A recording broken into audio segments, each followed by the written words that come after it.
नमस्कार दोस्तों, स्वागत है आपका। और मैं रेखा आज आपके लिए लेकर आई हूँ दशा माता की कथा। दशा माता की कथाएं जो हैं, व्रत जो है होली के 10वें दिन किया जाता है। दशा माता का व्रत प्राय महिलाएं अपने दीन दशा सुधारने के लिए, पारिवारिक कष्टों और कलेशों से दूर होने के लिए करती हैं। जिन महिलाओं को पुत्र प्राप्ति नहीं होती है, वो महिलाएं भी जो है दशा माता का व्रत करके इस सौभाग्य को प्राप्त कर सकती है। साथ ही यदि घर में दरिद्रता का वास है या गरीबी है या फिर व्यापार में वृद्धि नहीं हो रही है, तो वो माताएं भी जो है दशा माता का व्रत करके अपनी दीन दशा सुधारने के लिए, उनकी कृपा दृष्टि पाने के लिए ये व्रत को कर सकती है। तो यदि अगर आप मेरे चैनल पर पहली बार आए हैं तो आप इस चैनल को सब्सक्राइब कर ले। इसी प्रकार की धार्मिक कथाओं की जानकारी और नोटिफिकेशन सबसे पहले आपको मिल सके। तो चलिए शुरू करते हैं। तो चलिए सबसे पहले कथा सुन लेते हैं। एक राजा था और उसकी 2 रानियां थी।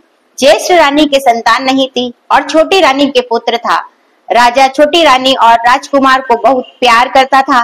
बड़ी रानी छोटी रानी से ईर्ष्या करने लगी। बड़ी रानी सोत्याड़ा के कारण राजकुमार के प्राण हर लेना चाहती थी। एक दिन राजकुमार खेलता खेलता बड़ी रानी के चौक में चला गया और बड़ी रानी ने राजकुमार के गले में एक काला सांप डाल दिया। छोटी रानी राजकुमार की माता दशा माता का व्रत रखा करती थी।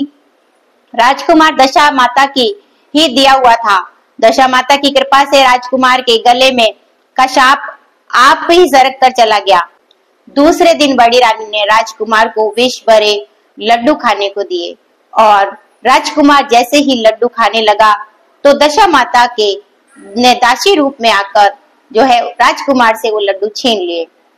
बड़ी रानी का यह वार भी खाली गया।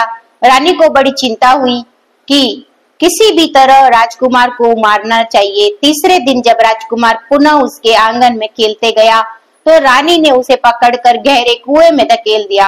क्योंकि कुआं बड़ी रानी के आंगन में बना था, इसलिए किसी को भी पता नहीं चला कि राजकुमार कहाँ गया है। उत्तम जलाशय, शुद्ध स्वच्छ मकान और ऐसी ही दिव्य वस्तुओं को सदैव दशा माता का वास रहता है। जैसे ही बड़ी रानी ने राजकुमार को कुएं में धकेला तो दशा माता ने उसे बीच में ही रोक लिया। इधर दोपहर हो जाने पर राजकुमार ने के न लौटने पर राजा व छोटी रानी को चिंता सताने लगी। इधर दशा माता को इस बात की चिंता हुई कि राजकुमार को अपने माता पिता के पास किस प्रकार पहुंचाया जाए, और राजकुमार को तलाश करने वाले कर्मचारी निराश होकर बैठ गए। राजा व छोटी रानी पुत्र शोक में रोने लगे। तब दशा माता के भिखारिन का रूप रखकर राजकुमार को गले में लगाए राजद्वार पर पहुंची और वह राजकुमार को एक वस्त्र में छिपाए हुए भिक्षा मांगने लगी। सिपाहियों ने उसे दुत्कार कर कहा, तुझे भिक्षा की पड़ी है और यहाँ राजकुमार खो गया है और सब लोग दुख और चिंता में व्याकुल हो रहे हैं। इस पर दशा माता बोली, भाइयों, पुण्य का प्रभाव बड़ा ही विचित्र होता है। यदि मुझे भिक्षा मिल जाए तो संभव है कि खोया हुआ राजकुमार तुम लोगों को मिल जाए। और यह कहकर वह देहरी के भीतर पैर रखने लगी। सिपाहियों ने उन्हें आगे बढ़ने को रोका। उसी समय दशा माता ने बालक का पैर वस्त्र से बाहर कर दिया। सिपाहियों ने समझा कि कुंवर उसके हाथों में न है और इसलिए उसे अंदर जाने दिया। दशा माता कुंवर को लिए भीतर चली गई और उसने राजकुमार को चौक में छोड़ दिया। वापस चल दी, परंतु रानी ने दशा माता रूपी भिखारिन को देख लिया था और उसने कहा कि खड़ी रह, तू कौन है? तूने 3 दिन से मेरे बेटे को छिपाकर रखा था, तूने ऐसा क्यों करा? तुझे मेरे प्रश्न का उत्तर देना पड़ेगा। दशा माता उसी क्षण ठहर गई और उन्होंने बताया कि मैं तुम्हारे पुत्र की चोरी करने वाली नहीं हूँ। मैं तो तेरी आराध्य देवी दशा माता हूँ और मैं तुझे सचेत करने आई हूँ कि तेरी स्वाद तुझसे ईर्ष्या करती है। वह तेरे पुत्र के प्राण हर लेना चाहती है। एक बार उसने तेरे पुत्र के गले में काला सांप डाल दिया था, जिसे मैंने भगाया था। दूसरी बार उसने उसे विष के लड्डू खाने को दिए, जिन्हें मैंने उसके हाथ से छीन लिए थे। और अब की बार उसने राजकुमार को अपने आंगन में कुएं में ढकेल दिया था और मैंने उसे बीच में रोककर उसकी रक्षा की है। और इस समय मैं भिखारिन के वेश में तुझे सचेत करने आई हूँ कि यह सुनकर छोटी रानी दशा माता के पैरों पर गिरकर क्षमा मांगने लगी। और छोटी रानी विनीत भाव से बोली, जैसी कृपा आपने मुझ पर साक्षात दर्शन देकर की है, मैं चाहती हूँ कि आप सदैव इस महल में वास करें और मुझसे जो सेवा पूजा बनेगी सो मैं करूंगी। इस पर दशा माता बोली कि मैं किसी घर में नहीं रहती, जो श्रद्धा पूर्वक मेरा ध्यान स्मरण करता है मैं उसी के हृदय में वास करती हूँ। मैंने तुझे साक्षात दर्शन दिए हैं, इसीलिए तुम सुहागिनों को बुलाकर उनको यथाविधि आदर सत्कार के साथ भोजन कराओ और नगर में ढिंडोरा पिटवा दो कि सभी लोग मेरा गड्ढा लिया करे, व्रत करा करे। इतना कहकर दशा माता अंतर ध्यान हो गई। रानी ने अपने राज्य की सौभाग्यवती स्त्रियों को निमंत्रण देकर बुलाया और उपटन से लेकर शिरोभूषण श्रृंगार तक उनकी यथाविधि शुश्रूषा करके गहने आदि देकर भोजन कराकर विदा किया। उसने अपने राज्य में ढिंडोरा पिटवा दिया कि अब से सब लोग दशा माता का गड्ढा लिया करे। तो बोलो दशा माता की जय। दूसरी कथा, बोलिए दशा माता की जय। एक घर में एक सास बहू रहती थी और बहू का पति जो है वो विदेश में कमाने के लिए गया था। एक दिन सास ने बहू से गांव में से आग लाकर भोजन बनाने को कहा। बहू गांव में आग लाने गई पर किसी ने भी उसे आग नहीं दी और उससे कह दिया कि जब तक दशा माता की पूजा नहीं हो जाती तब तक आग नहीं मिलेगी। बेचारी बहू खाली हाथ घर लौट आई। उसने सास को बताया कि गांव भर में आज दशा माता की पूजा है, इसीलिए कोई आग नहीं दे रहा है। और शाम हो जाने पर सास अलग आग लेने गांव में गई तो स्त्रियों ने उसे आराम से बैठाया और कहा कि सुबह तुम्हारी बहू आग लेने आई थी, परंतु हमारे यहाँ पूजा नहीं हुई थी, इसीलिए आग नहीं दे सकी। सास आग लेकर अपने घर पहुंची ही थी कि एक आदमी बछड़ा लिया आया और उसके पीछे ब्याही कलौरी गाय थी। स्त्री ने उससे पूछा कि यह गाय क्या पहलोटी ब्याही है? आदमी ने उत्तर दिया हाँ। उसने फिर पूछा कि बछड़ा है या बछिया है? उसने जवाब दिया कि बछड़ा है। सास ने घर में जाकर बहू से कहा आओ हम दोनों भी दशा माता के गड्ढे ले और व्रत करें। दोनों सास बहू ने गड्ढे लिए, सवेरे से व्रत आरंभ किया। 9 व्रत पूरे हो जाने पर 10वें दिन गड्ढे की पूजा की। सास बहू दोनों ने मिलकर गोल गोल 10-10 अर्थात कुल 20 फेरे बनाए। 21वां एक बड़ा फेरा गाय को दिया। पूजन समाप्त होने पर सास बहू दोनों पारण करने बैठी। उसी समय बुढ़िया के बेटे ने विदेश से आकर दरवाजे पर आवाज लगाई। आवाज सुनकर माँ ने मन में सोचा कि क्या हर्ज है, उसे जरा देर ठहरने दो, मैं पारण करने के बाद किवाड़ खोलूंगी। और इधर बहू ने आवाज सुनी तो उससे ठहरने का साहस नहीं हुआ और अपनी थाली को अन्न इधर उधर करके झट पानी पीकर उठ खड़ी हुई और उसने जाकर किवाड़ खोले। पति ने उससे पूछा कि अम्मा कहाँ है? बहू ने उत्तर दिया कि वह तो अभी पारण कर रही है। तब पति बोला कि मैं तेरे हाथ का जल भी नहीं पीऊंगा, क्योंकि मैं 12 वर्ष में घर आया हूँ। इतने दिनों तक न जाने तो किस प्रकार रही होगी। अम्मा आएगी वह जल लाएगी तब ही जल पीऊंगा। यह सुनकर स्त्री चुपचाप बैठ गई और इतने में उसकी अम्मा पारण कर अपनी थाली धोकर पी चुकी। और तब वह लड़के के पास गई और लड़के ने शादर उसके पैर छुए। अम्मा उसे आशीर्वाद देकर भीतर घर में ले गई। माता ने थाली परोस कर रखी। बेटा भोजन करने लगा। उसने हाथ में पहला ग्रास ही लिया था कि फेरों के वे टुकड़े बहू ने अपनी थाली से फेंक दिए थे अपने आप उचक कर उसके सामने आने लगे। और बेटे ने माँ से पूछा यह सब क्या हो रहा है? माँ बोली मैं क्या जानूं, बहू जाने। यह सुनकर बेटा आग बबूला होकर बोला ऐसी बहू मेरे किस काम की, जिसके चरित्र की तू साक्षी नहीं है, उसको मैं घर में नहीं रख सकता। इसे अभी घर से निकालो, यदि यह घर में रहेगी तो मैं घर में नहीं रहूंगा। माँ ने बेटे को व्रत के पारण का सब हाल बताकर हर तरह से समझाया, परंतु वह मानने को तैयार नहीं हुआ और वह यही कहता रहा कि इसे घर से बाहर करो तो मैं रह सकता हूँ। माँ ने सोचा बहू को थोड़ी देर के लिए बाहर कर देती हूँ, जब लड़के का गुस्सा उतर जाएगा तब बहू को बुला लूंगी। बुढ़िया ने बहू से कहा देहरी के बाहर जाकर उसारे के नीचे थोड़ी देर के लिए खड़ी हो जा। जब बहू उसारे के नीचे खड़ी हुई तो उसारा बोला मुझसे हटकर खड़ी हो। मैं दशा माता के विरोधी को छाया नहीं दे सकता। इस पर वह वहां से चलकर खीरोची के पास गई। खीरोची बोली, मुझसे हटकर खड़ी हो, मुझे इतना भार गढ़ों का नहीं है जितना तेरा है। और यह वहां से हटकर धूरे में ढेर पर खड़ी हो गई। धूरे का ढेर बोला, मुझे इतना भार कूड़े का नहीं है जितना तेरा है, चल यहाँ से हटकर कहीं और खड़ी हो जा। इस प्रकार उसे कहीं भी खड़ा नहीं होने दिया गया और वह अपने मन में बहुत दुख मान रही थी। वह जंगल में चली गई। जंगल में भूखी प्यासी घूमती फिरती एक अंधे कुएं में गिर पड़ी। वह उससे गिर तो पड़ी परंतु उसे चोट न आई और वह नीचे बैठ गई। अचानक राजा नल शिकार खेलते खेलते वहां पहुंच गए। उसके साथी बिछुड़ गए थे। वह प्यास के कारण उसी कुएं पर आए जिसमें वह स्त्री गिरी पड़ी थी। राजा नल के भाई ने कुएं में पानी के लिए लोटा डाला तो उस स्त्री ने लोटे को पकड़ लिया। भाई ने नल से कहा कि इस कुएं में तो किसी ने लोटा पकड़ लिया है। तब राजा नल ने कुएं पर आकर कहा कि तुम यदि पुरुष हो तो मेरे धर्म के भाई हो और यदि स्त्री हो तो मेरे धर्म की बहन हो। तुम जो भी हो बोलो, मैं तुम्हें बाहर निकाल लूंगा। स्त्री ने आवाज दी और राजा ने उसे बाहर निकाल लिया तथा उस हाथी पर बैठाकर राजधानी ले आया। महाराज को शिकार से लौटकर महलों की ओर आते देखकर सबको सेवकों ने महारानी को महाराज के आने की सूचना दी। सेवकों ने एक स्त्री को हाथी पर बैठे देखकर रानी को बताया कि महाराज एक नई रानी भी साथ ला रहे हैं और यह जानकर महारानी बड़ी दुखी हुई। इतने में महाराज भी वहां आ पहुंचे।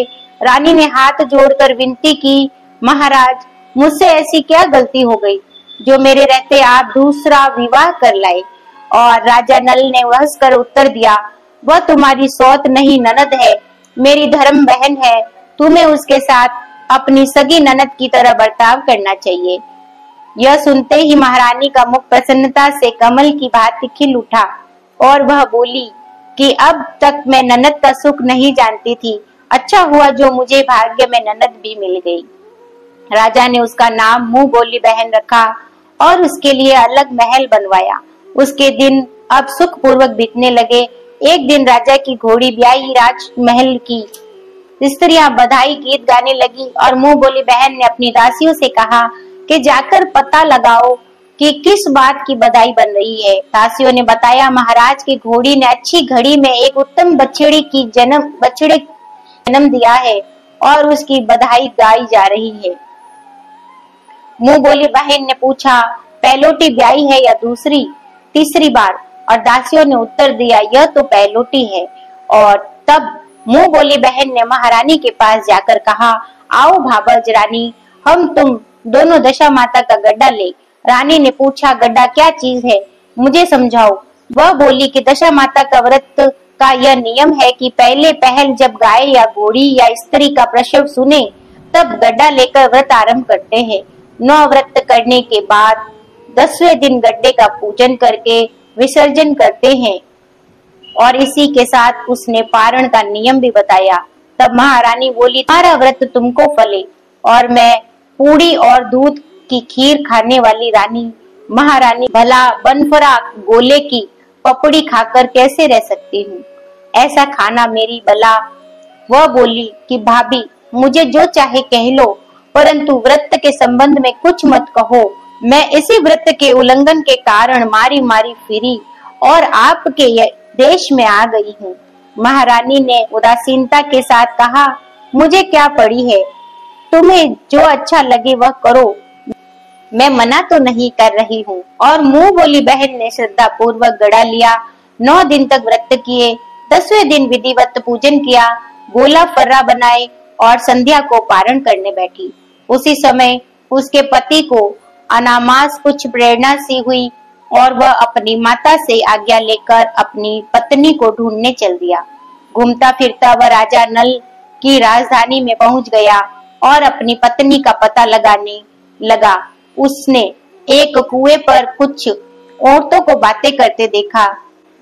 एक कह रही थी, राजा मुंह बोली बहन बहुत ही सुंदर स्त्री है, आजकल उसी का किया हुआ सब कुछ होता है। दूसरी स्त्री बोली, वह सुंदर होने के साथ साथ धर्मात्मा भी है। जब से आई है तभी से उसने सदा व्रत खोल रखा है। उसके दरवाजे से कोई भी व्यक्ति खाली हाथ नहीं लौटता। तीसरी स्त्री बोली, वह जैसी धर्मात्मा है वैसी सदाचारिणी भी है। चौथी स्त्री बोली, वह सदाचारिणी और सर्वप्रिय भी है, सारी प्रजा उससे खुश है। पांचवी स्त्री बोली, यह तो सब है परंतु अब तक ये पता नहीं चला है कि वह कौन है और कहाँ की रहने वाली है। और उन औरतों की बात सुनकर वह साधु के वेश में राजा नल की मुंह बोली बहन के महल के द्वार पर जा पहुंचा। वहां उसने भिक्षा हेतु आवाज लगाई तो द्वारपाल उसे भिक्षा देने लगे और उससे द्वारपाल के हाथों से भिक्षा लेने से मना कर दिया और बोला, भिक्षा देने वाली स्वामिनी के हाथ से ही भिक्षा लूंगा, नहीं तो मैं अपने रास्ते चला। और तब द्वारपाल ने उससे कहा, इस समय वह दशा माता का व्रत करके पारण कर रही है, पारण समाप्त होने के बाद ही वह तुमको भिक्षा दे सकती है, तब तक तुम प्रतीक्षा करो।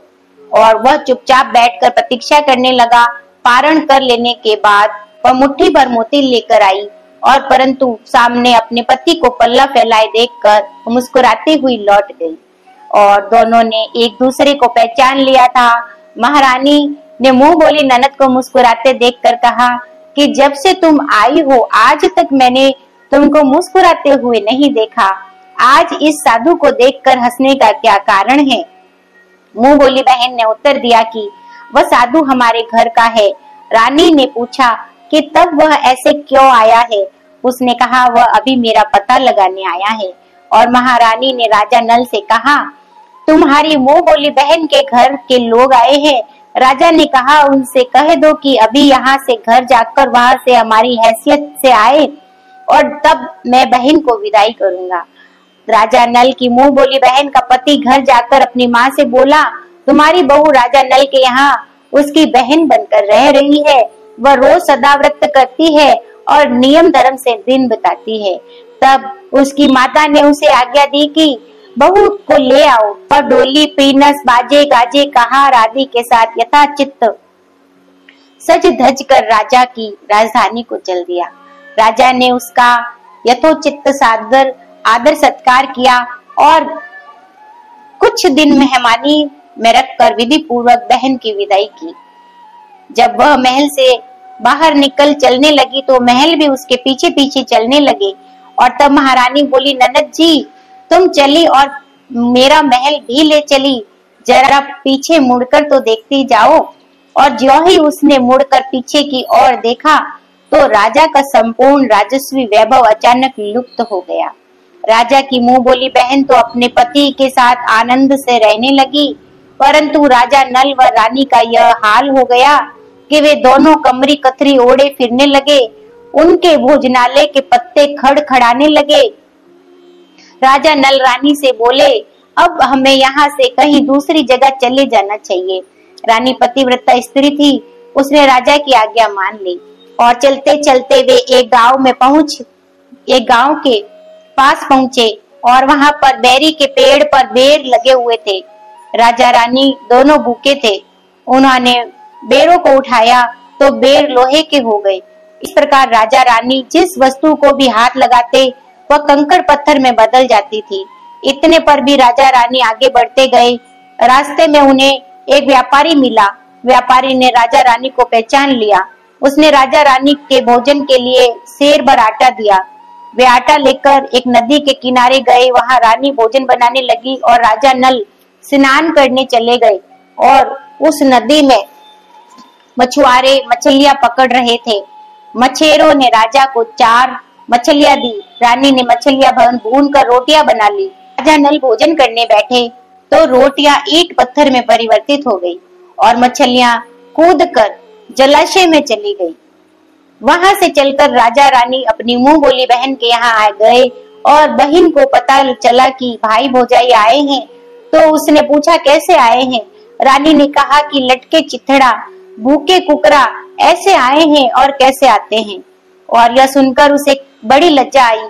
उसने राजा रानी को एक कुमार के यहाँ ठहरा दिया। शाम को थाल सजाकर वह बहन स्वयं भौजाई से मिलने कुम्हार के घर गई और उसने भौजाई के सामने थाल रखा तो भौजाई ने कहा कि इस थाल में जो कुछ भी है उसे कुमार के चक्के के नीचे रख दो और चली जाओ। ननद थाल का सामान चक्के के नीचे रखकर चली गई। थोड़ी देर में राजा ने आकर रानी से पूछा, कहो बहन आई थी, क्या लाई थी? रानी ने कहा, आई तो थी, जो कुछ भी लाई है मैंने चक्के के नीचे रखवा दिया है। राजा ने वहां देखा तो वहां कंकड़ पत्थरों के सिवा कुछ भी नहीं था और राजा को समझने में देर न लगी कि यह सब कुछ कुदशा का कारण है। भला वह मेरे लिए कंकड़ पत्थर क्यों लाएगी? और अब राजा रानी वहां से चलकर अपने मित्र के घर गए। मित्र को लोगों से पता चला तो उसने उनसे पूछा कि कैसे आना हुआ और उन्होंने उत्तर दिया कि कमरी ओढ़े, कथरी बिछाए, मांग मांग कर खाए, ऐसे आए और कैसे आए। और मित्र ने दुखी होकर कहा, कोई हानि नहीं, जैसे आए हैं वैसे ही अच्छे हैं। मित्र ने दुखी होकर कहा, कोई हानि नहीं, जैसे आए हैं वैसे आए, आखिर मित्र हैं, उन्हें महलों में ले आओ। मित्र ने उन दोनों को स्वागत किया और स्वादिष्ट भोजन कराया। एक कमरे में उनके लिए पलंग बिछवा दिए और उस कमरे में एक खूंटी पर 9 लखा हार टंगा था और पलंग की पाटी पर बिजुरिया खाड़ा रखा था। आधी रात के समय राजा तो सो गए परंतु रानी जाग रही थी। रानी ने देखा कि हार वाली खूंटी के पास दीवार में एक मोर का चित्र बना हुआ है। मोर धीरे धीरे हार को निगल रहा है। रानी ने राजा को जगाकर वह दृश्य दिखाया। राजा ने सोचा कि यहाँ से चुपचाप भाग चलना चाहिए, नहीं तो सवेरे चोरी का कलंक लगेगा। तब मित्र को क्या मुख दिखाएंगे? और बेचारे राजा रानी रात में ही उठकर जंगल की तरफ चल दिए। दोनों चलते चलते एक दूसरे राजा की राजधानी में पहुंच गए और वहां अतिथि और भिक्षुओं का सदाव्रत दिया जाता था। वे दोनों भी सदाव्रत लेने गए परंतु उस समय सदाव्रत बंद हो चुका था। वहां के अधिकारियों ने कहा कि यह लोग न जाने कहां से अभागे आए हैं कि इन्हें देने के लिए कुछ भी नहीं बचा, फिर भी उन्हें एक एक मुट्ठी चने दे दो। उन्होंने इस प्रकार से अनादर और कुवाच्य सहित दान लेना अस्वीकार कर दिया और वे दाना अध्यक्ष की निंदा करते हुए बोले कि ऐसी कंजूसी है तो सदाव्रत देने का नाम ही क्यों करते हो। दाना अध्यक्ष बोला, यह तो बड़ा घमंडी भिक्षुक लगता है, भीख भी मांगता है और गाली भी देता है, इनको हवालात में डाल दो। इस प्रकार दोनों को एक कोठड़ी में बंद कर दिया गया। एक एक मुट्ठी चने दोनों को खाने के लिए मिलने लगे और जिस कोठड़ी में राजा रानी को बंद किया गया था उसी के पास आम रास्ता था और एक मेहतरानी राजा की गुड़साल को साफ कर उसी रास्ते से निकला करती थी। एक दिन वह बहुत देर से निकली और रानी उससे पूछने लगी कि आज तुम्हें इतनी देर कैसे हो गई। वह बोली कि आज राजा की घोड़ी ब्याही थी, उसकी टहल में देर हो गई। रानी ने पूछा कि घोड़ी पहली बार ब्याही है या दूसरी तीसरी बार? मेहतरानी ने बताया, पहली बार। फिर रानी ने पूछा, बछेड़ा हुआ या बछेड़ी? मेहतरानी ने बताया कि बहुत अच्छा बछेड़ा हुआ है। यह सुनकर रानी ने राजा से कहा कि एक बार मैंने तुम्हारी मुंह बोली बहन के गड्ढे का अनादर किया था, उसी दिन से हमारी दशा बदल गई। मैं आज दशा माता का गड्ढा लेना चाहती हूँ। और राजा ने कहा, परंतु यहाँ पूजा की सामग्री कहाँ से आएगी? उसके नियम धर्म का पालन कैसे होगा? और मैं तो उन्हीं का नाम लेकर गड्ढा लेती हूँ, फिर जो होगा देखा जाएगा। रानी ने तो 9 तार राजा की पगड़ी से और 1 तार अपने आंचल का लेकर गड्ढा तैयार किया और उसी समय से व्रत करने लगी। थोड़ी देर में ही वहां से राजा अपनी घोड़ी को देखने के लिए उसी रास्ते से निकला। राजा ने नल दमयंती को कोठड़ी में बंद देखकर पूछा कि वे लोग कौन हैं और इनका क्या अपराध है।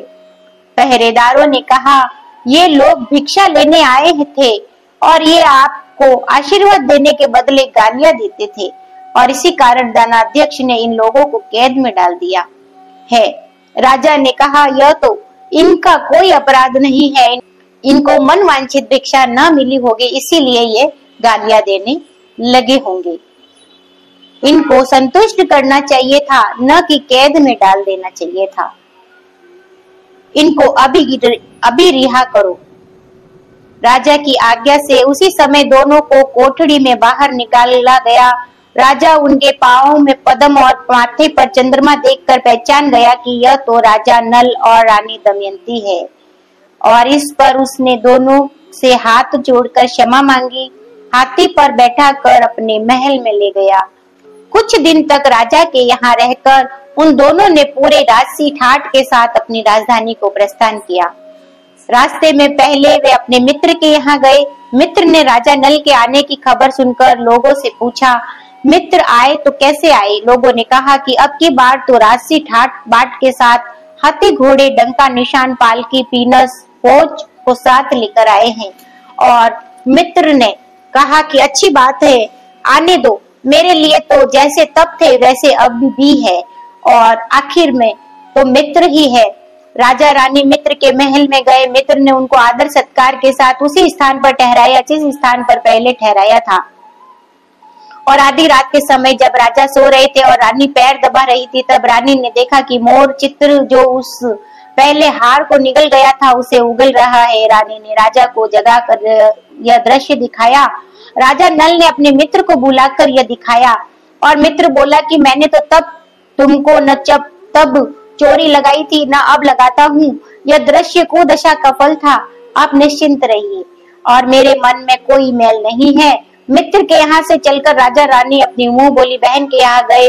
उसने जब सुना कि राजा भैया आ रहे हैं तो उसने लोगों से पूछा कैसे आ रहे हैं। लोगों ने कहा जिस प्रकार राजा रानी को आना चाहिए उसी प्रकार से आ रहे हैं। और उसने कहा उनको मेरे महल में ले आओ। जब राजा नल का हाथी बहन के महल की ओर बढ़ा, तब रानी ने कहा कि आप अपनी बहन के घर जाइए, मैं तो उसी कुमार के घर पर रहूंगी जिसके यहाँ पहले ठहरी थी। राजा ने कहा जिस कारण इतने दुख उठाए हैं तुम फिर उससे झगड़ा मोल लेना चाहती हो, और यह तुम अच्छा नहीं कर रही हो। परंतु रानी नहीं मानी और वह कुमार के घर पर ही ठहरी। राजा बहन के घर चले गए। शाम को राजा की बहन भावच के लिए थाल सजा कर चली, और उसने भावच के सामने थाल रख दिया। भावच सोने चांदी के गहने उतार उतार कर रखने लगी और कहने लगी, खाओ रे मेरे सोने चांदी के गहने, खाओ, हम भूखे नंगे क्या खाएंगे। यह उल्हाना सुनकर ननद बोली कि यह उपालंब, और बोली किस पर कसती हो? मुझे से जो कुछ हो सका तो तब लाई थी, और वही अब भी लाई हूँ। विश्वास न हो तो चक्के के नीचे अब भी देख लो। और सचमुच चक्के के नीचे देखा तो वहाँ मणिक मोतियों का ढेर लगा था। रानी यह सब देखकर सन्न रह गई, और वह बोली ननद जी तुम्हारा कोई दोष नहीं है, यह तो मेरी कुदशा का परिणाम था। रानी ने ननद का लाया हुआ सब सामान तथा उनसे अपनी तरफ से कुछ और जवाहरात मिलाकर ननद को वापस कर दिया, परंतु पूजा का न्योता देना भूल गई। और वहां से चलकर राजा सूरा गाय के पास आए, और गाय ने सेना सहित राजा को भर पेट दूध पिलाया। वहां से आगे चलकर वे नदी के तट पर पहुंचे तो वहां पड़ाव डाला, भोजन बनवाया गया। और जब राजा भोजन करने बैठे तो उसी समय नदी से उछलकर गिरी हुई भुनाई मछलियां अपने आप थाली पर में गिर पड़ी, और वे रोटियां जो ईंट बन गई थी फिर से रोटियां बन गई।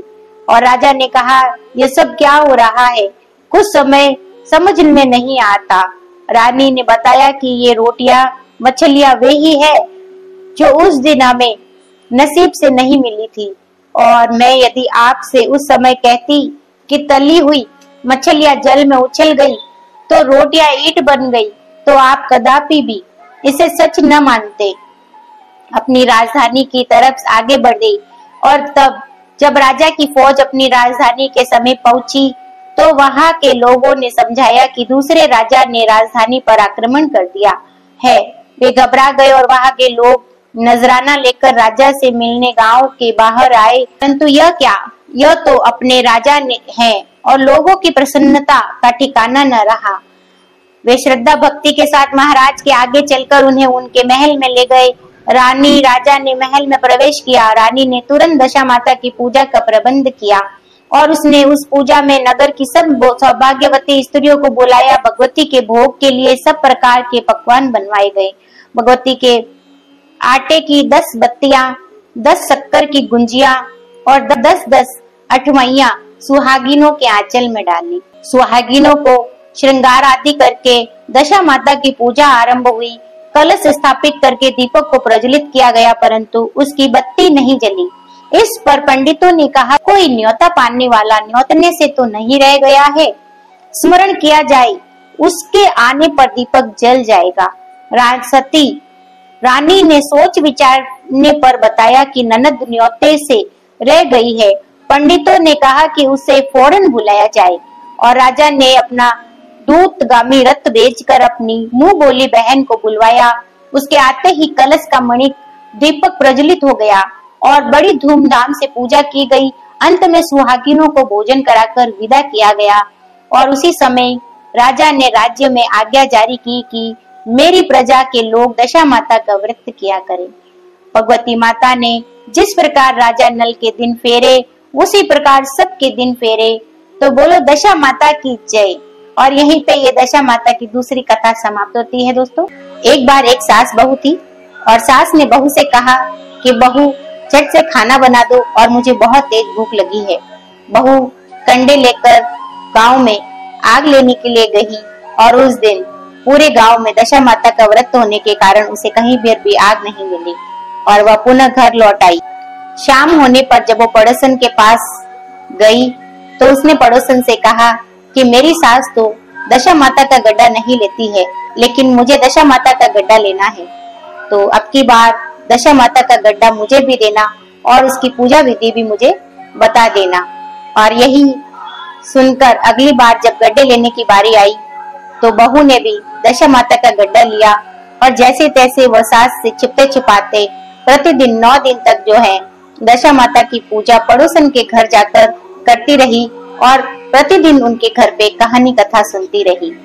उसके बाद 10वें दिन जब दशा माता की पूजा की बारी आई तो बहू ने सोचा कि आज की पूजा मैं कैसे करूंगी और वह दशा माता का ध्यान धरकर और सोचने लगती है कि यदि सासू जी किसी भी बहाने से आज बाहर चले जाए तो मैं अपनी पूजा संपन्न कर लूं।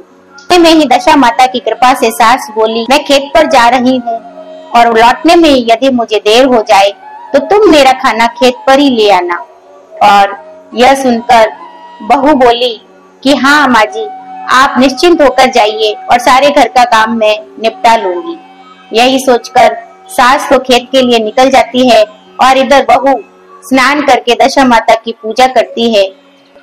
इसके बाद वह दशा माता की पूजा की सामग्री मिट्टी के गोले में रख कर और सिलाने के लिए चल पड़ती है और इतने में ही उसकी सास खेत से वापस आते हुए उसे दिखाई पड़ती है। सास को आया देखकर उस गोले को बहू छाछ के मट्ठे में डाल देती है और वह सोचती है कि उचित समय आने पर इस मट्ठे से मैं जो है ये गोला निकाल लूंगी। सास ने आते ही बहू से कहा कि बहू तुम मुझे खाना देने क्यों नहीं आई? और वहीं बहू कहती है कि माँ जी, आज मैंने सर के बाल धोए थे और उन्हें सुखाने में देर हो गई, इसीलिए चौका बनाने में भी मुझे देर हो गई और मैं नहीं आ पाई।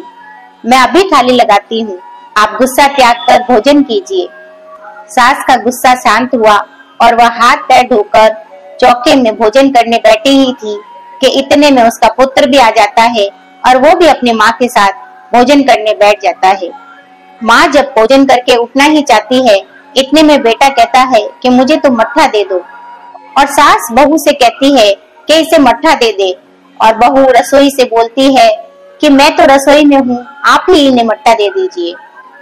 सास हाथ धोकर मट्ठा लेने गई और जैसे ही वह छाछ की बटकी उठाती है तो उसमें कुछ खड़खड़ाने की आवाज आती है और सास कहती है कि ये आवाज कैसे आ रही है।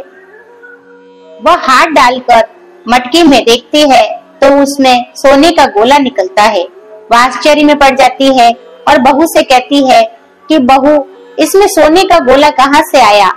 इसे तू कहीं से चुरा कर तो नहीं लाई? इसे यहाँ क्यों छुपा कर रखा है? मैं समझ गई, तू इसीलिए मट्ठा देने के लिए बाहर नहीं आई। और अब इसे सच सच बता कि तू कहाँ से लाई है, नहीं तो मैं मार मार के तेरी चमड़ी उधेड़ दूँ। बहू बोली, मुझे कुछ नहीं पता, मेरी दशा माता जाने। मैंने तो आपसे बिना पूछे दशा माता का गड्ढा लिया था और आपसे बिना बताए मैं प्रतिदिन कथा सुनने और पूजा करने पड़ोस में जाती रही। आपके आ जाने के कारण मैं इसे सिलाने के लिए ना जा सकी और आपको आया देखकर आपके डर से मैंने इसे छाछ के मट्ठे में डाल दिया था और दशा माता ने इसे सोने का बना दिया। इसमें मैं क्या कर सकती हूँ। सास ने बहू को गले लगा लिया और कहा कि आपकी बात तेरे साथ मैं भी दशा माता का गड्ढा लूंगी। और सास बहू दोनों ने दशा माता का गड्ढा लिया। 9 दिन तक 9 कहानियां सुनी और 10वें दिन विधिवत दशा माता की पूजा करके कथा कहानी सुनी। और हे भगवती दशा माता, जैसे आपने उनको दिया उन पे प्रसन्न हुई, वैसे ही आप हम सब भक्तों पर भी प्रसन्न हुए और हम पर भी अपनी कृपा करें। तो बोलिए दशा माता की जय। ये थी दशा माता की तीसरी कथा। चौथी कथा, बोलिए दशा माता की जय। एक साहूकार था, उसके 5 पुत्र और 5 बहुएं थी। उसकी एक पुत्री भी थी। पुत्री का विवाह हो चुका था, परंतु उसका गौना नहीं हुआ था। इस कारण वह घर पर ही माता पिता के साथ रह रही थी। एक दिन सास दशा माता का गड्ढा लेने लगी। बहुओं ने भी सास के साथ दशा माता के गड्ढे लिए और बहुओं ने पूछा कि क्या ननद जी का भी गड्ढा लेना है। उत्तर में सास ने कहा हाँ, और बहुओं ने कहा कि पर ननद जी की तो विदाई होने वाली है। तब सास ने कहा कि विदाई से पहले ही मैं पूजा का सारा सामान उसके साथ रख दूंगी, वह अपने ससुराल में जाकर पूजा कर ले। ऐसा ही हुआ। ससुराल से उसको विदा कराने के लिए उसका पति आ गया। माँ ने बेटी को विधि पूर्वक विदा किया। उसका सारा पूजा का सामान उसकी पालकी में रखवा दिया और बेटी विदा होकर ससुराल चली गई। लड़की जब ससुराल पहुंची तो उसे ससुराल के आंगन में गलीचा बिछाकर बैठाया गया। पास पड़ोस की महिलाएं नई बहुओं को देखने आने लगी और सब उसकी सुंदरता और गहने कपड़ों की प्रशंसा करने लगी। किसी की निगाह उसके गले में बंधे गड्ढे पर पड़ गई और बहू की माँ बड़ी टोटके वाली है। सबकी निगाह उसकी बात सुनकर उसके गले में पड़े गड्ढे पर पड़ गई। सभी स्त्रियां गड्ढे के बारे में अपनी अपनी राय प्रकट करने लगी और शाम को सास, ननद, देवरानी, जेठानी, घर की सभी स्त्रियां भी उसी गड्ढे की चर्चा करने लगी। सारांश में सब गड्ढों की निंदा कर रहे थे। सुबह से शाम तक गड्ढे के बारे में सुनते सुनते बहू का जी उब गया था और उसने गड्ढे को गले से उतार कर जलती हुई आग में डाल दिया। गड्ढे के जलते ही सारे घर में आग लग गई। घर में रखा सब धन धान्य जल गया। सब आदमी अपने अपने प्राण बचाकर भागने लगे और अब घर में केवल नई बहू और उसका पति ही रह गया था। घर का सब सामान जल गया था। घर में अब न खाने को अन्न था और न पहनने के लिए वस्त्र बचे थे। इसलिए दोनों पति पत्नी गांव छोड़कर रोजगार खोजने के लिए चल दिए और चलते चलते वे उसी गांव में पहुंचे जहां की वह लड़की थी। लड़की ने अपने पति से कहा कि तुम यहाँ भाड़ झोंको और मैं भी कोई काम ढूंढती हूँ। पत्नी का कहना मानकर वह भाड़ झोंकने लगा और वह स्वयं एक कुएं की जगत पर बैठ गई और उस कुएं पर सारे गांव की स्त्रियां पानी भरने आया करती थी। उस लड़के की भाभियां भी वही पानी भरने आया करती थी, परंतु उन्होंने अपनी ननद को नहीं पहचाना और वे उससे बोली, तुम तो किसी भले घर की मालूम पड़ती हो, क्या काम करना चाहती हो, बोलो। लड़की बोली, काम तो करना चाहती हूँ, परंतु कोई नीच काम नहीं करूंगी। और बड़ी भावज बोली कि हमारी ननद ससुराल चली गई है, तुम हमारे बच्चों की देखभाल करती रहना, हमारे घर से सीधा लेकर अपना भोजन बना लिया करना। और लड़की इस काम के लिए राजी हो गई। लड़की की भावजे अपने घर आई और सास से बोली, कुएं में जगत की एक अनाथ लड़की बैठी है और वह हमारे घर रहने और बच्चों की देखभाल करने को राजी है, तुम कहो तो उसे रख ले। सास ने कहा, खुशी से रख लो, परंतु आपस में कलह मत करना। सब बहुएं राजी हो गई। वापस कुएं पर गई और उसे घर ले गई। वह अपने भतीजे और भतीजियों की देखभाल करने लगी। वह जीवन का निर्वाह करने लगी। एक दिन दशा माता के गड्ढे लेने का अवसर आया और सास के कहने पर सब बहुओं ने गड्ढे ले लिए। बहुओं ने सास से पूछा कि क्या इस लड़की के लिए भी गड्ढा लेना चाहिए। सास ने हाँ कर दी और बहुओं ने कहा कि इसी प्रकार तुमने ननद जी के लिए गड्ढा लिया था, परंतु पूजा से पहले ही उनका गौना हो गया और अब वह दुखिया लड़की को गड्ढा दिलाती हो। यदि वह पूजा से पहले ही चली गई तो क्या होगा। और सास बोली, तुम्हारी ननद ने अपने घर जाकर पूजा की होगी। यह दुखिया लड़की पूजा होने तक इसी घर में रहेगी तो अपने आप पूजा में शामिल हो जाया करेगी, और यदि कहीं चली गई तो वह पर ही पूजा कर लेगी। सर्वसम्मति से लड़की ने भी दशा माता का गड्ढा ले लिया और 9 दिन तक दशा माता की कहानी तथा व्रत पूजन में शामिल होती रही। और 10वें दिन लड़की की माता व बहुओं ने सिर से स्नान किया और घर में चौका लगाया तथा पूजन की तैयारी करने लगी। लड़की बहुओं से बोली, यदि कोई पुराना कपड़ा मिल जाए तो मैं भी स्नान कर लूं। और बहुओं ने अपनी सास से पूछकर अपनी ननद की साड़ी उस लड़की को दे दी। अपनी पुरानी साड़ी लेकर वह स्नान करने गई और घर पर पूजा आरंभ हो गई। वह जैसे ही पूजा के पास आकर बैठी तो हमारी ननद की उन्हार है।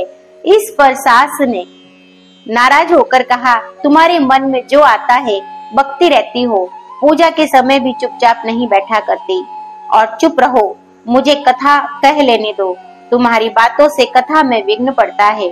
बहुएं चुप हो गई और घर की सब स्त्रियां ने पारण किया। दुखिनी ने भी पारण किया और उसके बाद स्त्रियां एक दूसरे का सिर गूंथने लगी और एक ने दुखनी का भी सिर गूंथना शुरू किया। और वह बोली कि जैसी गूंथ इसके सिर में है वैसी गूंथ हमारी ननद के सिर में भी थी।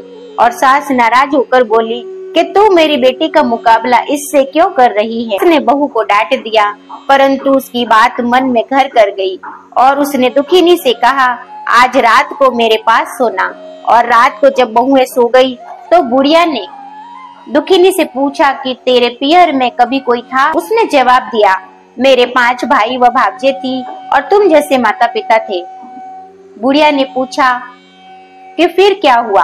दुखिनी बोली कि पीहर में मैंने दशा माता का गड्ढा लिया था, उसके पूजन के पहले ही मेरा गौना हो गया और ससुराल में पहुंचकर गले में पड़े गड्ढे की सब स्त्रियां निंदा करने लगी और हंसी उड़ाने लगी।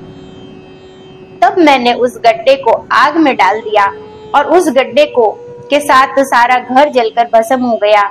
सब लोग 13-3 हो गए और हम दोनों भागकर इस गांव में आ गए। उसकी माँ ने पूछा कि तेरा पति कहाँ है। दुखिनी ने बताया कि वह भड़भुंजी के यहाँ भाड़ झोंकता है। दशा माता के प्रकोप से हमारी यह दशा हो गई। बुढ़िया समझ गई कि यह दुखिनी उसी की पुत्री है। तब बुढ़िया ने 5 बेटों को बुलाकर बताया कि उनकी ही छोटी बहन है और सवेरा होते ही माता के कहने पर 5 भाई भड़भुंजे के यहाँ अपने बहनई को लिवाने के लिए गए और उन्होंने उनको स्नान कराया, उत्तम वस्त्र पहनाए और कपड़े पहनकर वह सुंदर साहूकार दिखने लगा। वह कुछ दिन ससुराल में रहकर अपने घर गया और घर पहुंचकर उसने देखा कि सब लोग पहले की तरह सुखपूर्वक रह रहे हैं। इसके बाद वह अपनी ससुराल आया और अपनी पत्नी को विदा कर ले गया। वह अपनी दशा पर विचार करती हुई जा रही थी। मार्ग में एक नदी पड़ी और उस नदी में स्नान करने अप्सराएं दशा माता का गड्ढा ले रही थी। उनके पास एक गड्ढा बच गया था और वे अप्सराएं बोली, यदि इस डोली में कोई उच्च वर्ग की स्त्री हो तो उसे यह गड्ढा दे दे। और उन्होंने डोली के पास जाकर पता किया और वह गड्ढा दुखिनी को दे दिया। जब दुखिनी अपनी ससुराल पहुंची तो उसकी सास छाछ सजाए, ननद कलश लिए और देवरानी जेठानी अन्य मांगलिक वस्तुएं लिए उसका स्वागत करने के लिए खड़ी थी। और नेक दस्तूर हो जाने के बाद दुखिनी को आसन पर बैठाया गया। आसन पर बैठने के बाद दुखिनी बोली, आप लोगों ने पहली बार भी दशा माता के गड्ढे के लिए अपशब्द कहे थे और इस बार जिसका फल यह हुआ कि हम सब बिछुड़ गए और घर का सारा धन धान्य जलकर स्वाहा हो गया। आप में से कोई भी मेरे दशा माता के गड्ढे के बारे में अपशब्द ना कहे और निंदा ना करे और जब मैं पूजन करूं तब श्रद्धा पूर्वक सभी मेरे साथ पूजन करें। सब ने खुशी खुशी उसकी बात मान ली और 9 दिन तक व्रत चला रहा। 10वें दिन विधि पूर्वक गड्ढे की पूजा की। सात सुहागिनों को नौता गया और उनका श्रृंगार करके आंचल भरा गया। इस प्रकार दशा माता का पूजन समाप्त हुआ। जिस प्रकार दशा माता ने दुखिनी के दिन फेरे, वैसे ही वह सब पर दया करे। तो बोलिए दशा माता की जय। और यहाँ पर ये कथा समाप्त होती है दोस्तों। तो चलिए इसी के साथ शुरू करते हैं दशा माता की 5वीं कथा। बोलिए दशा माता की जय। एक राजा था और उसकी 2 रानियां थी। एक रानी जो बहुत ही प्यारी थी, उसका नाम लक्ष्मी था, और दूसरी रानी का नाम कुलक्ष्मी था। रानी लक्ष्मी जो है कुलक्ष्मी रानी से ईर्ष्या करती थी, इसीलिए वह एक दिन राजा से रुष्ट होकर वो भवन में जाकर बैठ जाती है और पीछे पीछे राजा जाते हैं और उन्हें मनाने की कोशिश करते हैं और उनसे रुष्ट होने का कारण पूछते हैं। और इतने में रानी उन्हें बताती है कि उन्हें कुलक्ष्मी रानी बिल्कुल भी पसंद नहीं है और आप उन्हें देश निकाला दे दीजिए। इस पर राजा उनसे कहते हैं कि मैं एक राजा हूँ और वह मेरी पटरानी है, और मैं अगर उन्हें देश निकाला दूंगा तो नगर वासियों में मेरी हंसी होगी और मेरी मान सम्मान में हानि होगी। और यही सोचकर राजा उन्हें मना कर देते हैं, लेकिन कुलक्ष्मी रानी किसी भी बात को मानने के लिए तैयार नहीं होती। तब राजा उन्हें वचन देते हैं और दूसरे दिन राजा जो है कुलक्ष्मी रानी को रथ पर बैठाकर स्वयं एक घोड़े पर सवार होकर और जंगल की ओर चल देते हैं। जंगल की ओर चलते चलते बीहड़ जंगल में, घने जंगल में पहुंचकर वह रथ को रुकवा देते हैं और पहाड़ों और सिपाहियों से दूर हटने के लिए कह देते हैं और जंगल में उन्हें अकेले छोड़कर महल लौट आते हैं। उसके बाद काफी समय तक जब रथ नहीं हिलता तो कुलक्ष्मी रानी पालकी से बाहर आकर देखती है तो उन्हें कोई भी दिखाई नहीं देता। वह डर के मारे इधर उधर देखने लगती है और उन्हें एक सारस का जोड़ा नजर आता है। वह सारस के जोड़े के पीछे पीछे चल देती है। सारस का जोड़ा एक नदी पर जाकर रुक जाता है। उस नदी को देखकर रानी सोच से निवृत्त होकर और स्नान आदि करके और पानी पीती है और अपनी प्यास बुझाती है। इसके बाद में वह देखती है कि वहां पे कुछ स्त्रियां जो है दशा माता की पूजा कर रही है और गड्ढे ले रही है। उनमें से एक गड्ढा बच जाता है और वह स्त्रियां सोचती है कि ये गड्ढा इस स्त्री को दे देना चाहिए, और बचा हुआ गड्ढा वह कुलक्ष्मी रानी को दे देते हैं। और कुलक्ष्मी रानी गड्ढे को लेकर वापस अपने रथ में आकर बैठ जाती है। इतने में ही दशा माता बुढ़िया माई का वेश करके रथ की तरफ जाती है और रानी को देखकर बोलती है कि बेटा तुम यहाँ क्या कर रही हो और यहाँ पर अकेली कैसे हो। इतना सुनते ही कुलक्ष्मी रानी उनसे पूछती है कि आप कौन हो, और वह कहती है कि मैं तुम्हारी मौसी हूँ। इतना सुनते ही कुलक्ष्मी रानी अपनी आप बीती सारी बुढ़िया माई को सुना देती है और उनके गले पड़ के फुट फुट के रोने लगती है और उनसे कहती है कि अब आप ही मेरा सहारा हो और इस जंगल में मेरा कोई भी नहीं है। ये सुनकर बुढ़िया माई उसी जंगल में उसी जगह पर जो है एक रमणीक महल उत्पन्न कर देती है और उसमें उनके भाई भतीजे भावज सब परिवार हो रहा होता है। तो लक्ष्मी रानी 9 दिन तक जो है गड्ढे की पूजा करके 9 दिन तक दशा माता की पूजा करते हुए कहानियां सुनती है। 10 बुढ़िया के रूप में दशा माता 10वें दिन रानी से कहती है कि तुम नदी पर जाओ और वहां पर एक सोने का कलश रखा होगा, उसे तुम स्नान करना और उसी के साथ जो है वहां पे तुम्हें डोली मिलेगी, उस डोली में तुम बैठ जाना और किसी से कुछ भी मत कहना। वह वैसा ही करती है और प्रातः जल्दी उठकर वह नदी पर जाती है। वहां सुंदर दूर स्वर्ण कलश रखे होते हैं, वह स्नान करती है और पास में ही सुंदर सुंदर वस्त्र रखे होते हैं, वह उन्हें धारण करती है। इतने में ही डोली उसे लेने आती है और डोली में बैठकर वह घर आ जाती है। घर आकर वह अपनी माया के परिवार के साथ सुहागिनों को न्योता देती है, गड्ढे की पूजा करती है, स्त्रियों को भोजन कराती है और स्वयं भी पालन करने बैठती है, पारण करती है और इसी प्रकार जो है वह अपने दिन व्यतीत कर रही होती है। इतने में ही राजा को ध्यान आता है कि मैं कुलक्ष्मी रानी को जंगल में अकेला छोड़ के आ गया था और अब उनका क्या हाल हो रहा होगा, हमें जानना चाहिए। यही सोचकर राजा जंगल की ओर बढ़ने के लिए जैसे ही घोड़े पे सवार होता है, उसके मंत्री उन्हें रोकने की कोशिश करते हैं और कहते हैं कि अब आपको जंगल में नहीं जाना चाहिए। लेकिन मंत्रियों के मना करने के बाद भी राजा नहीं मानता और वह जंगल की ओर बढ़ता है। जंगल में जाने के बाद वह उसी जगह पे पहुंचता है जहां पर उसने कुलक्ष्मी रानी को छोड़ा था और वहां पहुंचकर वह देखता है कि वहां तो एक सुंदर बस्ती बसाई हुई है और उस बस्ती को देखकर वह सोचता है कि ये इतनी सुंदर बस्ती यहाँ उस समय तो नहीं थी। क्या ये मेरी पट रानी कुलक्ष्मी के द्वारा बसाई गई है? और यही सोचकर वह महल के अंदर जो है सिपाहियों के साथ वो महल में रानी को संदेश भिजवाता है कि अमुक देश का राजा उनसे मिलने आया है और वह हमसे मिले। और यह सोचकर सिपाही उनका संदेश रानी के पास लेकर जाते हैं और बुढ़िया मौसी रानी को समझाती है कि हिंदू धर्म में पतियों का आदर किया जाता है और तुम्हें भी ऐसा ही करना चाहिए। पति परमेश्वर होता है और हमें उनका आदर करना चाहिए। बुढ़िया माई की बात मानकर रानी राजा को अंदर आने के लिए कहती है और राजा महल के अंदर आ जाते हैं और भोजन करने बैठते हैं। उनके साथ एक नाई भी आता है और दोनों ही भोजन करने बैठते हैं। रानी जैसे ही भोजन परोसने लगती है तो नाई उनके पैर पे दही का छींटा लगा देते हैं और अगली बार रानी भेष बदलकर फिर से खाना परोसने आती है और इस प्रकार वो हर बार अलग पोशाक के साथ जो है खाना परोसती है। खाना खा लेने के बाद खाना खाते खाते राजा सोचते हैं कि इस महल में तो इतनी सारी रानियां हैं और इनमें से मेरी कुलक्ष्मी रानी कौन है। और यही सोचकर भोजन के बाद दोनों बाहर आते हैं और वह नाई से कहता है कि इस महल में तो इतनी सारी रानियां हैं, अब मैं अपनी रानी को कैसे ढूंढूं। तब नाई कहता है कि रानी तो एक ही है, लेकिन बार बार वह अपने वस्त्र बदल बदल कर जो है भोजन परोसने आ रही थी। और राजा कहता है कि तुम्हें कैसे पता। तब नाई कहता है कि मैंने उनके पैर में दही का छींटा लगाया था। वह हर बार पोशाक बदल के आती रही, लेकिन उनके पैर में पड़ा दही का छींटा वैसे के वैसे ही रहा। अगले दिन रानी राजा को महल में बुलाती है और पान खाने के लिए देती है।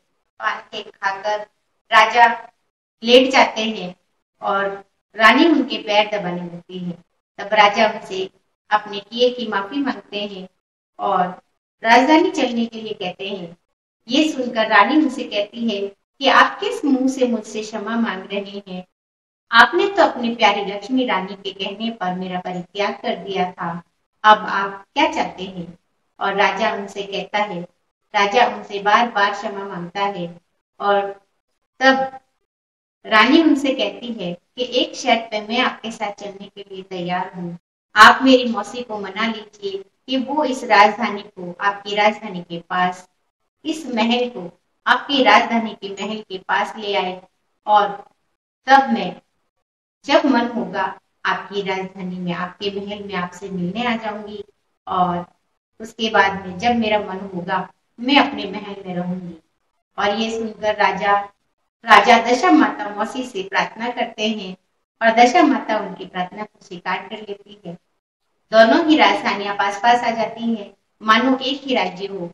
और यह देखकर राजा इन सबको दशा माता की कृपा मानकर शहर में ढिंडोरा पिटवाता है कि आज से सभी दशा माता का डोरा लिया करे और 9 दिन पूजा करके 10वें दिन दशा माता की पूजा किया करे। 9 दिन कथा सुनकर 10वें दिन दशा माता की पूजा किया करे। हे दशा माता, जैसे आपने कुलक्ष्मी रानी पे दया की, वैसे हम सब पर सुनने वाले, कहने वाले और हुंकार भरने वाले सब पर करना। तो बोलिए दशा माता की जय। ये थी दशा माता की 5वीं कथा। एक राजा था और उसकी रानी बहुत ही कोमलांगी थी, यानी कि फूलों के समान। एक बार उसके बिस्तर में कच्ची कली आ जाती है और उस वजह से उसकी रानी को रात भर नींद नहीं आती। और राजा उनसे पूछते हैं कि आपको नींद क्यों नहीं आ रही। सवेरे जब वो उठते हैं तो राजा कहते हैं कि आपको रात भर नींद क्यों नहीं आई। तब रानी कहती है कि मेरे जो है बिस्तर में एक कच्ची कली आ गई थी, उस वजह से मुझे वो चुप रही थी और मुझे नींद नहीं आई। पास ही में कमरे में दिए की अमर लौ होती है, उससे हंसी आ जाती है और राजा उस लौ को हंसते हुए उससे पूछते हैं कि तुम हंस क्यों रही। तब वो अमर लौ कहती है कि एक कच्ची कली आ जाने की वजह से यदि रानी को नींद नहीं आई तो कल सुबह होते ही इसे इतना बोझा ढोना पड़ेगा, तब क्या होगा। और राजा कहते हैं कि मेरे जीते जी ऐसा संभव है क्या। और लौ कहती है कि हाँ बिल्कुल संभव है। तब राजा सोचने पड़ जाता है कि यदि लौ ने कहा है तो सत्य ही होगा, अब मैं क्या करूं। अभी तक तो रानी को फूलों के समान रखा था और अब ये कल बोझा कैसे ढोएगी। इससे तो अच्छा होगा कि मैं इसे कहीं और राज्य में भेज दूं। ना ये राज्य में रहेगी ना मोजट देगी। और ऐसा कहकर वह रानी को कहता है कि मैं तुम्हें थोड़े दिन के लिए तुम्हारे मायके भेज रहा हूँ, तैयार हो जाओ। और रानी कहती है कि पर मेरे तो मायके में कोई है ही नहीं। तब राजा कहते हैं कि कोई बात नहीं, तुम्हारे चचेरे ममेरे भाई हैं, तुम उनके यहाँ चली जाओ।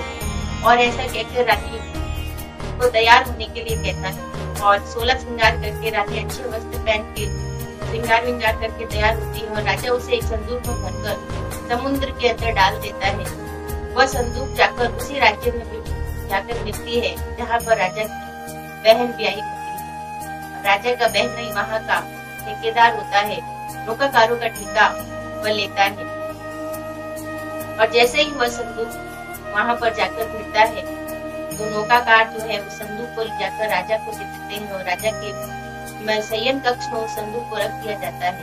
और कहा जाता है कि उस संदूक को जब तक मैं ना आऊं तब तक कोई हाथ नहीं लगाएगा। ऐसा कहकर राजा उस संदूक को अपने शयन कक्ष में भिजवा देता है। और राजा के आने से पूर्व ही रानी सोचती है कि ऐसा जो है आज समुद्र से क्या धन निकाल कर लेकर आए हैं, मैं भी तो देखूं। जैसे ही वह संदूक को खोलती है 16 श्रृंगार किए हुए एक स्त्री उसके अंदर से निकलती है।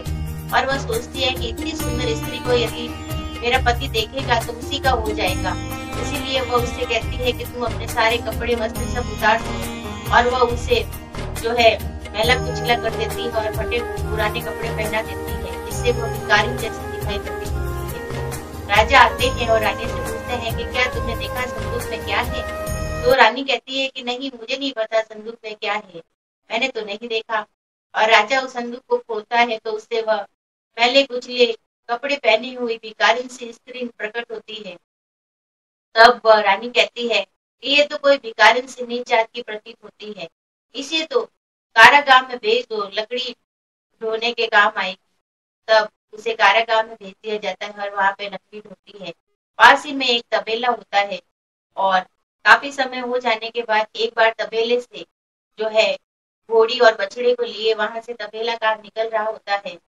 उसी तबेले में पास में स्त्रियां जो है दशा माता की पूजा कर रही होती है और वह उनका एक गड्ढा बच जाता है। तब वो सोचती है कि इस भिखारी को गड्ढा दे देना चाहिए और वह उनसे गड्ढा लेने को कहती है। तब वो भिखारिन कहती है कि मेरे पास तो खाने को भी कुछ नहीं है, तो मैं पूजा कैसे करूंगी? और वह स्त्रियां कहती है कि तुम चिंता मत करो, जब हम 9 दिन यहीं पे आके पूजा किया करेंगी, तुम भी यहाँ आके पूजा कर लेना और कथा सुन लेना। दशा माता की कृपा हुई तो 10वें दिन जो है तुम्हें तुम्हारी हालत में सुधार हो जाएगा। और ऐसा ही होता है। वह 9 दिन तक पूजा करती है और कहानी कथा सुनती है और इतने में उसके राजा को स्मरण आता है कि काफी दिन हो गए, अब रानी की खबर लेनी चाहिए। और वह नौका में बैठकर समुद्र के किनारे उसी शहर में आ जाता है जहाँ पर उसने रानी को भेजा था। और वहां पर आकर वह अपनी बहन को संदेश भिजवाता है। बहन उसे लिवाने जाती है और बड़े ठाट बाट से लेकर आती है और महल में ठहरा देती है।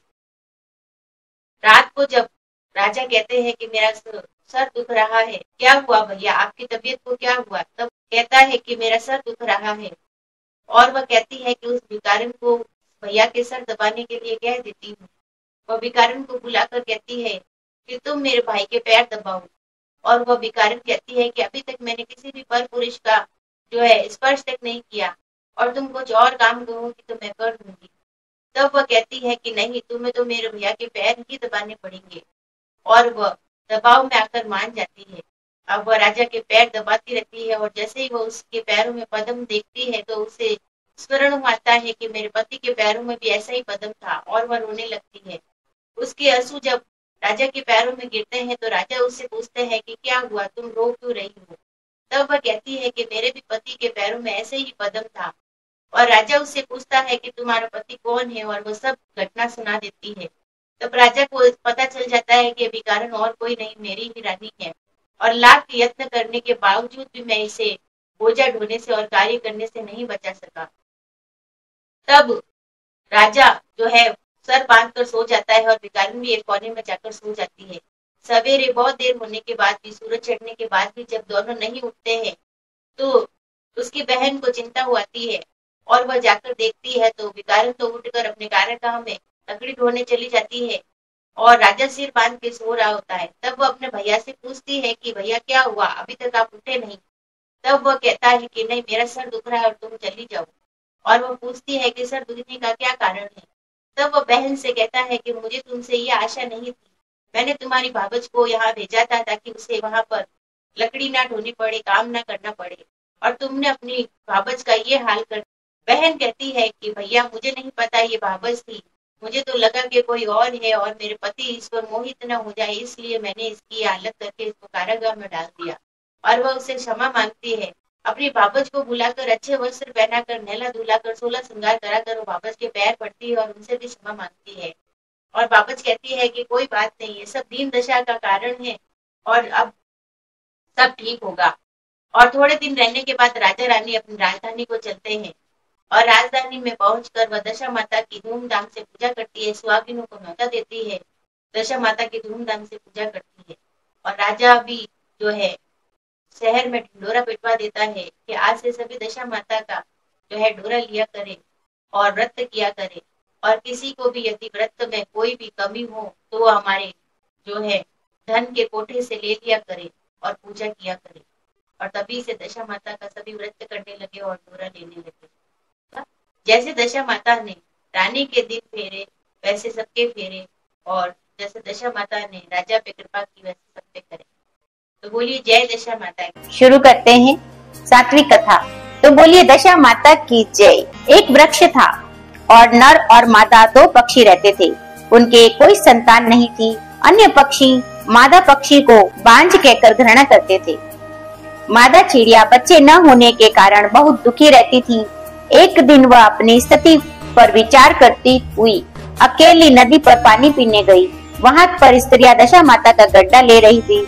उनका एक गड्ढा बच गया तो उन्हें कोई उच्च वर्ग की स्त्री नहीं दिखाई पड़ी जिन्हें वह गड्ढा देती।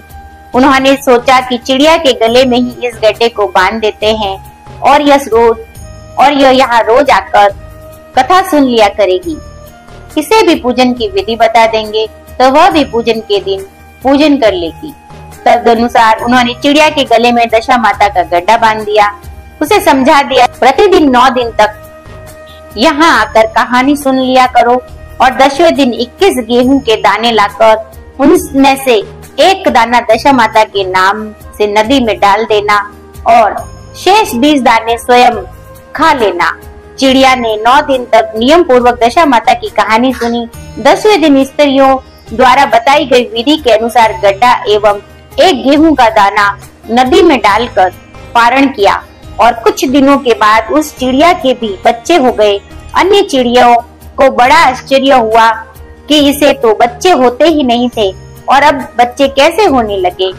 यह चिड़िया बोली कि जब मुझे बच्चे नहीं होते थे तब मुझे बांझ कहकर बुलाती थी और अब मुझे दशा माता की कृपा से बच्चे होने लगे। चिड़िया के पूछने पर उसने दशा माता के गड्ढे लेने का सारा हाल कह सुनाया और पूजा की विधि का भी वर्णन सुना दिया। तब से जंगल की सारी चिड़िया दशा माता का व्रत करने। इस प्रकार दशा माता जो है केवल मनुष्यों पर ही नहीं बल्कि जीव जंतु पशु पक्षियों सभी का भला करती है, सभी की दशा सुधारती है। तो हमें भगवती दशा माता की भक्ति पूर्वक 9 दिन तक कथाएं अवश्य सुननी चाहिए और साथ ही 10वें दिन विधिवत पूजा करके उनकी कृपा दृष्टि जरूर पानी। तो बोलिए दशा माता की जय। तो चलिए इसी के साथ शुरू करते हैं दशा माता की 8वीं कथा। एक समय की बात है, एक गांव में एक देवरानी जेठानी रहते थे। वे दोनों ही निसंतान थी और मेहनत मजदूरी करके वह अपना पेट पालती थी। इसी के साथ उन्हें पूजन अर्चन व्रत करना कुछ भी नहीं आता था। एक समय देवरानी पड़ोस में आग लेने गई और उसे वहां आग नहीं मिली। वह और पूरे गांव में घूमी लेकिन कहीं भी उसे आग नहीं मिली। उस दिन स्त्रियां दशा माता का व्रत पूजन कर रही थी, इसीलिए उसे आग नहीं मिली। वह घर आकर जेठानी से कहती है कि आज सभी ने दशा माता का पूजन किया है, इसीलिए कहीं पर भी आग नहीं मिली। इस पर जेठानी कहती है कि हम दोनों भी व्रत रख लेती है, शाम को जब आग मिलेगी तब दोनों भोजन बनाकर खा लेंगे। और शाम होने पर देवरानी फिर से पड़ोसन के घर आग लेने जाती है और वहाँ वह जाकर उससे पूछती है कि दशा माता का व्रत करने से क्या होता है। तब पड़ोसन उससे कहती है कि निसंतान को संतान होती है, धन धान्य की वृद्धि होती है, घर में सुख शांति आती है और दीन दशा सुधरती है। तब देवरानी मन में सोचती है कि मुझे भी इसका व्रत करना चाहिए, हमारे भी संतान नहीं है। और वो पड़ोसन से कहती है कि इस बार जब दशा माता के गड्ढे पड़े तो हमें भी देना, हमें भी बताना। और वो बाहर निकलती है। पड़ोसन उसके साथ बाहर आकर देखती है कि एक ग्वाला एक गाय को लेकर जा रहा है, उसके कंधे पर बछड़ा होता है। वह उससे पूछती है कि ये बछड़ा, ये गाय जो है पहली ब्याई है, दूसरी या तीसरी बार? तब ग्वाला कहता है कि पहली बार ब्याई है। फिर से पड़ोसन उससे पूछती है कि बछड़ा हुआ है या बछिया? तब ग्वाला कहता है कि अच्छी हालत में बछड़े को जन्म दिया है। इस पर वह देवरानी को कहती है कि अब तुम घर जाकर दशा माता का गड्ढा ले लो, 9 दिन तक पूजन करके और व्रत कथा सुन के 10वें दिन सर से बाल धोकर दशा माता की पूजा करना और पारण करना। इस पर देवरानी घर जाकर सारा हाल जेठानी को सुनाती है और जेठानी भी उससे कहती है कि मैं भी ये व्रत करूंगी। और दोनों दशा माता का गड्ढा ले लेती है और मनौती मांगती है कि यदि हमारी संतान होंगी तो हम सुहागिनों को न्योत कर दुरैया कराएंगी। और इस पर दोनों ही दशा माता का गड्ढा ले लेती है। दशा माता का 9 दिन व्रत करके पूजन करना शुरू कर देती है। 9 दिन 10वें दिन पूरे होने से पहले ही दशा माता की कृपा से वह गर्भवती हो जाती है। 9 महीने बाद दोनों के एक सुंदर बालक होता है। और बालक होने के बाद जब देवरानी जेठानी से कहती है कि अब हमें सुहागिनों को न्योत देना चाहिए, तब जेठानी कहती है कि अन्नप्राशन के दिन हम सुहागिनों को न्योतेंगे। अन्नप्राशन हो जाता है, मुंडन संस्कार भी हो जाता है, लेकिन तब भी जो है जेठानी सुहागिनों को नहीं न्योतती है। इस पर देवरानी कहती है कि अब हमें सुहागिनों को न्योतना चाहिए। तब जेठानी कहती है कि नहीं, अभी तो बच्चों की सगाई हो जाने दो, उस समय हम सुहागिनों को न्योतेंगे। इस प्रकार बच्चे दोनों बड़े हो जाते हैं और उनकी सगाई भी हो जाती है। तब देवरानी जेठानी से कहती है कि अब तो हमें सुहागिनों को न्योत देना चाहिए। इस पर जेठानी कहती है कि जब बालकों के भवरे पड़ेंगी तब हम सुहागिनों को न्योतेंगे। और इस पर देवरानी कहती है कि तुम जब चाहे न्योत देना, मैं तो मंडप छादन से के समय ही जो है सुहागिनों को न्योत दूंगी और तुम्हारी तुम जानो। इस पर देवरानी मंडप छादन के दिन सुहागिनों को न्योत कर और उनको अच्छी प्रकार से भोजन कराकर मनौती पूरी कर लेती है। बारात धूमधाम से जो है रवाना होती है। देवरानी का बेटे का ब्याह तो धूमधाम से हो जाता है, लेकिन जेठानी जो है सुहागिनों को नहीं न्योतती है। इसीलिए ठीक भवरे के समय दशा माता मंडप से दूल्हे को हर ले जाती है और सारी बारात में हाहाकार मच जाता है। दोनों ही पक्षों में हाहाकार मचने की वजह से, दूल्हे के गायब होने की वजह से उदासीनता छा जाती है और दोनों ही पक्ष आपस में बातें करने लगते हैं। लड़की वाले कहते हैं कि अब मेरी अधब्याही लड़की को कौन ब्याह ले जाएगा। इस पर गांव की सुहागिन स्त्रियां कहती है कि जो भी बारात का बचा हुआ सामान है वह अपनी बेटी को दे दो। और इस पर वह लड़की को सारे सामान दे देते हैं और लड़की साधु बाबा और भिखारियों को दान दक्षिणा देके सदा व्रत करने लगती है। इस प्रकार थोड़े समय बाद में एक साधु बाबा वहां से आते हैं और वह रास्ते में एक पीपल का पेड़ होता है जिसे लोग पारस पीपल कहते हैं। उस पेड़ के नीचे बैठते हैं और वह देखते हैं कि जमादार वहां पर झाड़ू लगा रहा है और इतने में बिजली आकर मशक छटकता है और फूल बिखेरता है। उसी के बाद स्वर्ग से अप्सराएं इंद्र के साथ नीचे उतरती है और नाच गाने करने लगती है। थोड़ी देर बाद में दशा माता भी वहां पर आती है और उसके गोद में एक बालक बैठा है। इंद्र के साथ शूरा गाय भी स्वर्ग से नीचे उतरती है और 2 गिलास दूध जो है वो वहां रखती है। लड़का 2 गिलास दूध देखकर 1 गिलास तो अधब्याही पत्नी का रख देता है और 1 गिलास दूध पीकर दशा माता की गोद में जाकर बैठ जाता है। और इस प्रकार प्रातः होते ही सारी सभा भंग होती है और साधु बाबा यह देखकर वहां से चल देते हैं।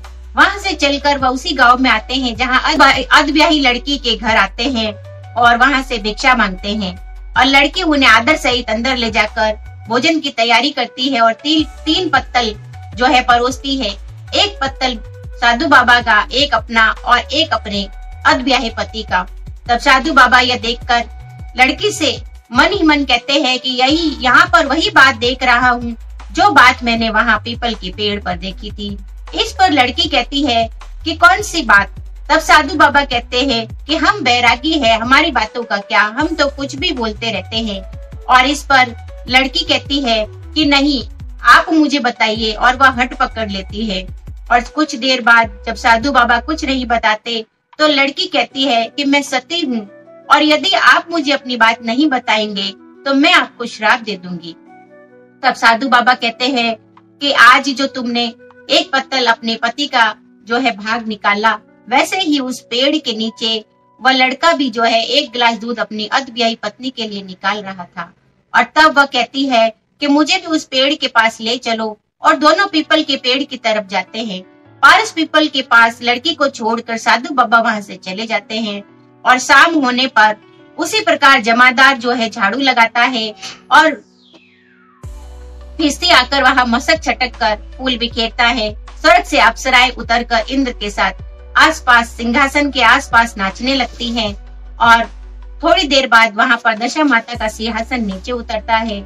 और सूरा गाय के 2 गिलास दूध रखने के बाद उसी प्रकार से वह बालक उस दूध को पीने के लिए आता है। 1 गिलास दूध अधब्याही लड़की के लिए छोड़कर जैसे ही वह दूध पीने लगता है, वैसे ही लड़की दूसरा गिलास हाथ में लेकर कहती है कि मैं अपना भाग लेने के लिए उपस्थित हूँ और मैं आपकी सेवा करना चाहती हूँ। तब वह लड़का कहता है कि मैं इस प्रकार तुम्हारे साथ नहीं चल सकता, मुझे दशा माता की गोद में जाकर बैठना है और मैं उनकी सेवा में हूँ, और तुम्हें अगर मुझे पाना है तो दशा माता से तुम्हें मुझे मांगना होगा। और इस प्रकार कहकर वह लड़का दशा माता की गोद में जाकर बैठ जाता है। थोड़ी देर बाद लड़की अप्सराओं के साथ नाचने लगती है। रात भर व्यतीत होने के बाद सुबह जब सभा भंग होती है तो दशा माता उस लड़की को बुलाकर कहती है कि तुम इसमें नहीं आई हो और मैं तुम्हारे नाच गाने से प्रसन्न हूँ, तुम्हें जो मांगना है मांग लो। और इस पर लड़की दशा माता से वचन ले लेती है, और वचन लेने के बाद दशा माता को कहती है कि मुझे मेरा पति वापस लौटा दो। तब दशा माता कहती है कि तुमने मांगा तो बहुत कुछ, लेकिन मुझे इसको देना ही पड़ेगा। इस पर इंद्र पास आकर दशा माता से पूछते हैं कि हे भगवती, ये सब क्या है? तब भगवती दशा माता कहती है कि ये लड़का मेरे द्वारा ही दिया गया है, लेकिन इसकी माँ ने मनौती मांगी थी कि वो सुहागिनों को न्योतेंगी, लेकिन उसने सुहागिनों को नहीं न्योता।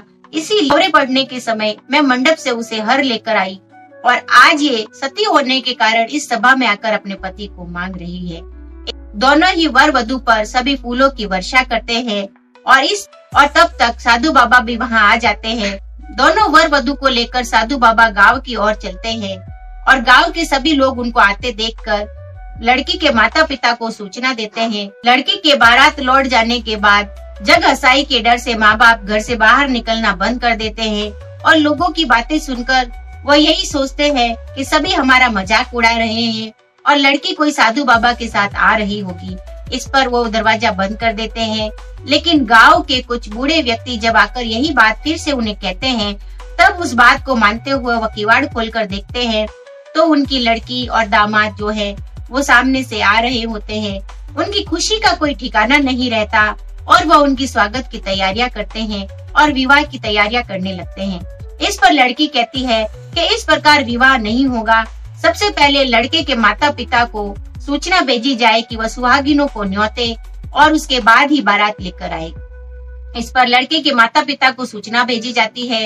लड़के के माता पिता सुहागिनों को न्योत कर उनकी गोद भरकर और पारण करके उजमन करके और उसके बाद धूमधाम से बारात लाते हैं। दोनों वर वधु की जो है धूमधाम से शादी होती है, और लड़के की खुशी में लड़के की माता फिर से शादी के बाद सुहागिनों को न्योता देती है और पूजन करती है। इस दिन से जो है दशा माता का हर विवाह के समय सुहागिनों को न्योतने का पर्व जो है प्रचलित होता है। और हे दशा माता, जैसे आपने सती का सत रखा और उसके पति को दिया, वैसे सबका रखना, कहते सुनते हुंकार भरते सबका। तो बोलिए दशा माता की जय। ये थी दशा माता की 8वीं कथा। अब सुनते हैं 9वीं कथा। एक गांव में एक बुढ़िया ब्राह्मणी रहती थी। वह बहुत गरीब थी। उसके एक बेटा था। एक दिन वह अपने बेटे से बोली, बेटा कुछ ऐसा काम करो जिससे 4 पैसे की आमदनी हो और हम दोनों का जीवन निर्वाह हो। अब मेरे तो बुढ़ापे के कारण हाथ पैरों ने जवाब दे दिया है। तब उसका लड़का गांव वालों के जानवर चराने लगा। एक दिन लड़का पशुओं को पानी पिलाने नदी पर ले गया। वहां पर महिलाएं स्नान करके दशा माता का गड्ढा ले रही थी। उनके पास एक गड्ढा बच गया था। उनमें से एक स्त्री ने कहा कि इस लड़के से पूछो कि यह किसका है। यदि उच्च वर्ग का हो तो बचा हुआ गड्ढा इसी को दे देंगी। एक स्त्री लड़के के पास जाकर पूछने लगी, तुम्हारे घर में कौन कौन है? लड़के ने बताया कि केवल मेरी बुढ़िया माँ है। उस स्त्री ने फिर पूछा, तुम्हारी जाति क्या है? और लड़के ने बताया कि मैं ब्राह्मण हूँ, परंतु कोई काम न मिलने के कारण गाय चराता हूँ। स्त्रियों ने लड़के को एक गड्ढा देते हुए कहा कि तुम इसे ले जाकर अपनी माता को दे देना और कहना कि इसका पूजन और व्रत करे। हम तुम्हें सीधा और पूजा की सामग्री भी देती हैं, इसे भी अपनी माता को दे देना। लड़के ने उनसे गड्ढा ले लिया। फिर सब स्त्रियों ने उसे सीधा भी दिया। लड़का उस सम्मान को लेकर घर आया। उसने दरवाजे से ही माँ को पुकारने कर कहा, गठड़ी को उतार ले, मैं बोझ से दबा जा रहा हूँ। उसकी माँ आवाज सुनकर दौड़ी दौड़ी आई। बोझे को उतारा गया। गठड़ी में सीधा देखकर वह माँ बहुत प्रसन्न हुई। माँ ने बेटे से पूछा, ये सब कहाँ से लाया हो? लड़के ने माँ को सब समाचार सुनाकर दशा माता का गड्ढा भी दे दिया। बुढ़िया ने गड्ढे को लेकर माथे से लगाया और उसी दिन से व्रत करने लगी। 9 दिन तक कथा कहानी कहती रही। 10वें दिन उसने गड्ढे के पूजन की तैयारी शुरू की। वह देहरी के बाहर गोबर से लीप रही थी कि उसी समय एक बहुत ही गरीब बुढ़िया आकर बोली कि क्या कर रही हो बहन? उसने जवाब दिया कि आज मेरे घर पर दशा माता का पूजन है, इसलिए लीप रही हूँ। उस बुढ़िया रूपी दशा माता ने कहा कि मुझे बहुत प्यास लगी है, थोड़ा सा पानी पिला दे। इस पर लड़के की माता बोली कि मैं तो मिट्टी के बर्तन में पानी पीती हूँ, मेरे यहाँ लोटा लुटिया कुछ नहीं है, तुमको पानी किस में पिलाऊं? एक कटोरी ही मेरे घर में है, पता नहीं वह कहाँ पड़ी है, और जरा तुम ठहरो, मैं कटोरी ले आऊं, तब तुमको पानी पिलाऊंगी। बुढ़िया हाथ धोकर अंदर कटोरी लेने गई और इसी बीच दशा माता, जिन्होंने बुढ़िया का रूप धारण कर रखा था, घड़ोची पर एक सोने का गड्ढा रखकर अंतर्ध्यान हो गई। बुढ़िया कटोरी लेकर घड़ोची के पास गई। वहां घड़ोची पर सोने का गड्ढा देखकर घबराई। वह मन में सोचने लगी कि मुझे बुढ़ापे में चोरी लगेगी, मैं चोर कहलाऊंगी। वह इसी चिंता में दशा माता रूपी बुढ़िया को खोजने निकली। तब तक उसका लड़का भी घर आ गया था। उसने माँ से पूछा, तुम किसे खोज रही हो? उसने बताया, अभी एक क्षीण अवस्था वाली बुढ़िया आई थी और यहाँ सोने का गड्ढा रखकर न जाने कहाँ चली गई। लड़के ने बताया, वही तो दशा माता थी, उन्होंने तुमको एक गड्ढा दिया है, दोबारा फिर कभी वह आए तो उसके स्वागत में कोई कमी नहीं करना और उनकी आज्ञा का पालन करना। जब तुम नदी पर नहाने जाओ तो तुम्हें नदी घाट पर जो भी चीज मिले उसको दशा माता का दिया हुआ प्रसाद समझकर घर ले आना। किसी से यह पूछताछ मत करना कि यह चीज किसकी है, यह यहाँ कहाँ से आई है। बुढ़िया नदी में नहाकर बाहर निकली तो उसे सोने का घड़ा भरा दिखाई दिया। उसके पास ही अच्छे वस्त्र रखे थे। बुढ़िया ने कपड़ों को पहनकर घड़े को हाथ में लेकर चलने को तैयार थी कि 4 कहार एक डोली लेकर उसके पास आए। कहारों ने उसे डोली में बैठने को कहा। बुढ़िया जब घर पहुंची तो उसने देखा कि वहां तो एक आलीशान महल खड़ा है। बुढ़िया महल के अंदर चली गई।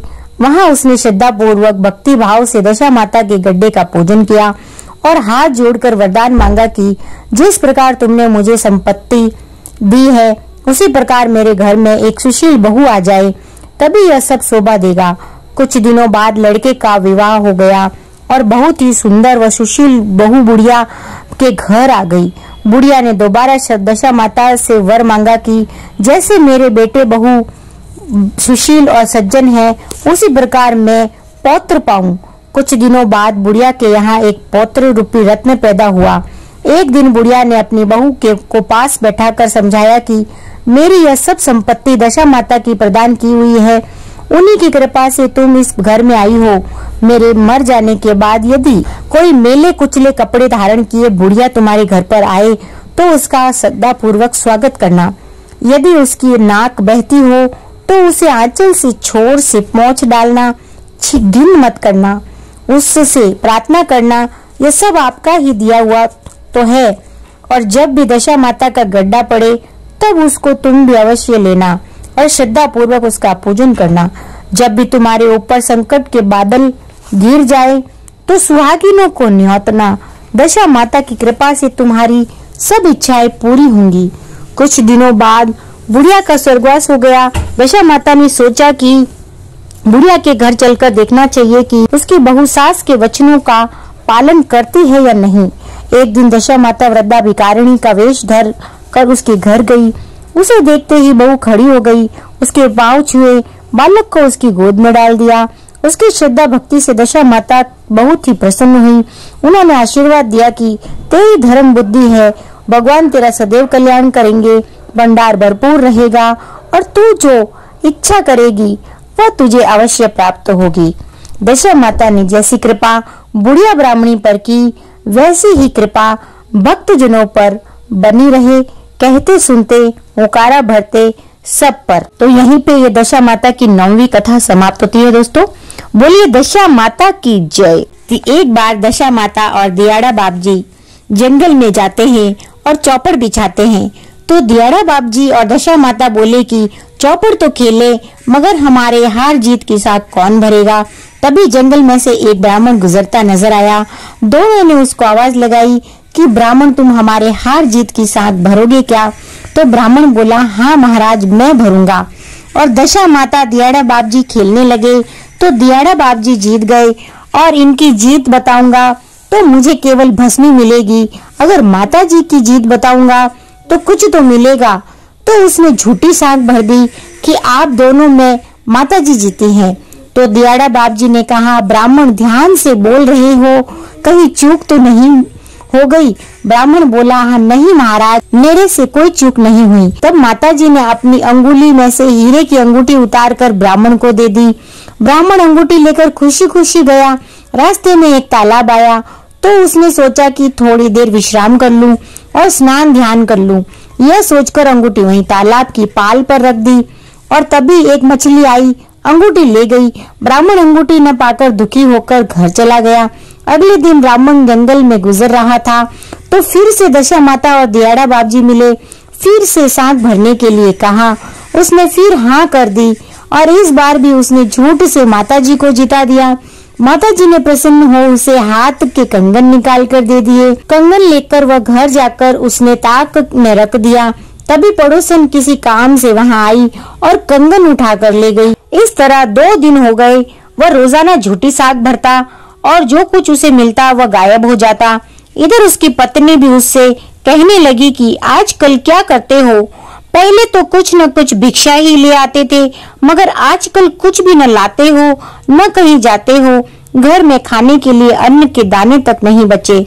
तब वह अपनी पत्नी को सारी बात बताता है। मैं जंगल से गुजर रहा था तो रास्ते में मुझे दशा माता और दियाड़ा बाबजी मिले। दोनों ने मुझसे हार जीत की साख भरवाई परंतु मैं रोजाना झूठ बोलकर माता जी को जिताता और पिताजी की हार बताता। तब उसकी पत्नी सारी बात समझ गई, कहने लगी कि आज से पिताजी को जिताना। तब वह ब्राह्मण रवाना हुआ और उसने वैसा ही किया जैसा पत्नी ने उसे कहा। पर दियाड़ा बाबजी हंसने लगे कि आज तो ब्राह्मण तुम गलती कर गए। इस पर ब्राह्मण बोला नहीं बाबजी मैंने कोई गलती नहीं करी। तब दियाड़ा बाबजी ने उसकी झोली में भस्मी डाल दी और वह मन में दुखी हुआ कि पत्नी की बात मानकर मैंने पिताजी को जिता तो दिया पर उन्होंने मुझे यह भस्मी दी। अब आज पत्नी को जाकर क्या कहूँगा। ऐसा सोचते हुए वह गया और जाकर उस भस्मी को एक कोने में डाल दी और ब्राह्मण जाकर मंदिर पर बैठ गया कि आज तो पत्नी आएगी और डांटेगी। इधर पत्नी घर में आती है और देखती है कि घर तो हीरे मोती से जगमगा रहा है। वह तो दंग रह जाती है। बाजार से बहुत सारा खाने पीने का सामान, नए नए कपड़े, गहने और बनवाती है, तरह तरह के भोजन बनाती है। इधर ब्राह्मण मन ही मन बहुत घबरा रहा था। तभी उसके बच्चे उसे बुलाते आते हैं कि बापू माँ घर बुला रही है। वह डरता डरता कहता है कि हाँ तुम चलो, मैं आ रहा हूँ। और वह घर जाता है। घर आकर देखता है कि घर में तो बहुत अन्न धन हो रहा है। तब सभी खुशी खुशी भोजन करने लगते हैं। तभी पड़ोसन वहां आती है और कहती है कि अरे आजकल तुम्हारे कितना धन हो गया है कि मैं ये कंगन कब ले गई और तुम्हें याद भी नहीं है। इधर ब्राह्मण संध्या आरती पर तालाब के किनारे गया और स्नान करने के लिए तालाब में उतरा कि एक मछली किनारे पर अंगूठी डाल रही थी। वह देखकर खुश हुआ और हीरे की अंगूठी ले घर गया। तब उसने कहा कि यह तो दशा माता दियाड़ा बाबजी का दिया हुआ सब कुछ है। तब उसकी पत्नी कहती है आगे से भी ध्यान रखना कि आदमी का कमाया फलता है और औरत का कमाया फलता नहीं है। दशा माता दियाड़ा बाबजी जैसा उस ब्राह्मण को फल दिया वैसा सभी को देना और कहते सुनते हुंकार भरते सबका भला करना। बोलो दशा माता की जय। तो यहाँ पर ये दशा माता की 10वीं कथा भी समाप्त होती है। दोस्तों, पीपल पंथवाड़ी की कथा हमें सुननी चाहिए और एक विनायक जी की कथा और इसके बाद में आड़ी बाड़ी की कथा भी हमें सुननी चाहिए। तीनों कथाओं का एक साथ वीडियो मैं इसके बाद ही डाल रही हूँ, जिसका लिंक आपको डिस्क्रिप्शन में मिल जाएगा। आप इन तीनों कथाओं को उस वीडियो में सुने। आपका दिन शुभ और मंगलमय रहे। दशा माता आप पर अपनी असीम कृपा बरसाए रखे। इसी कामना के साथ मिलते हैं हमारे अगले वीडियो में अगली जानकारी के साथ। तब तक के लिए जय श्री राधे कृष्णा दोस्तों।